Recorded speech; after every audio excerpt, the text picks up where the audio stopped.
काल की व्याख्या की। तो आपने कहा आचार्यों ने काल की व्याख्या की और डिफरेंट आचार्यों ने डिफरेंट व्याख्या की, तो भगवान ने क्या व्याख्या की?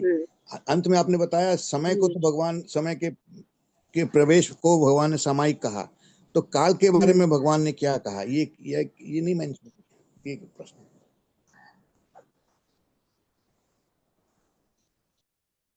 भगवान पूर्ण देख रहे हैं, है ना, पूर्ण जान रहे हैं, लेकिन कह वो उतना ही रहे हैं जितना उस समय की स्थिति में समझा जा सके। तो काल के संबंध में भगवान ने क्या कहा? जो काल को द्रव्य कहा उन्होंने,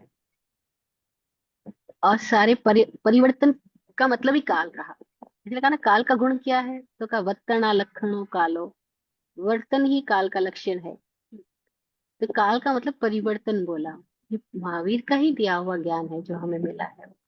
इसका अलग अलग आयामों से, अलग अलग अपेक्षाओं से व्याख्या आचार्यों ने बाद में की, क्योंकि आचार्यों ने अपने अपने हिसाब से काल का उपयोग किया कि काल हम यहाँ भी उपयोग में ले रहे हैं, वहां भी उपयोग में ले रहे हैं, वहां भी उपयोग में ले रहे हैं। तो उन्होंने कहा फिर काल को हम इतने भेदों में समझ सकते हैं, ऐसा। लेकिन महावीर ने क्या बोला काल के बारे में?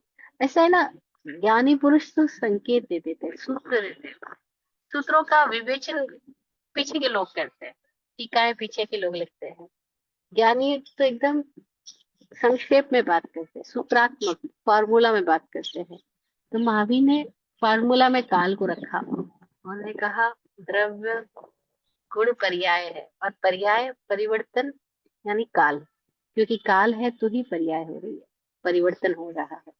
और काल का मतलब परिवर्तन है। वर्तना लक्षणों काल, काल के बारे में हम पहले भी तत्वार सूत्र में बात की हमने, 25वें इसी चैप्टर के 25वें सूत्र में हमने बात की थी, जब हमने कहा था काल के लक्षण क्या है।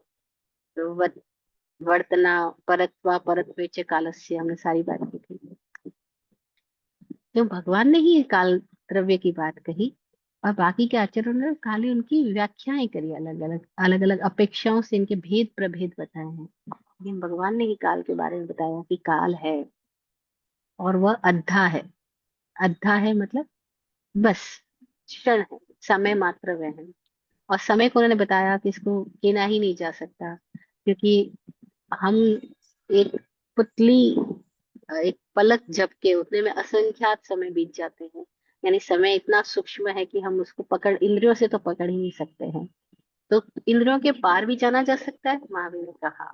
इंद्रियों के पार जाना जा सकता है, जाया जा सकता है। तो कैसे जाया जा सकता है? तो उन्होंने सामायिक की साधना कही कि इस साधना का अभ्यास करने से आप इंद्रियों के पार अपने आप को जान पाओगे, और तब आप देखोगे कि वो समय क्या है, ऐसा। तो इसलिए उन्होंने कहा ये समय का ज्ञान है। हाँ, तो काल को महावीर ने इसके लिए द्रव्य सामायिक बताया, अभ्यास। और जी काल को महावीर ने द्रव्य बताया, ये जानना था जी। जी जी। काल को महावीर भगवान ने द्रव्य कहा। धन्यवाद।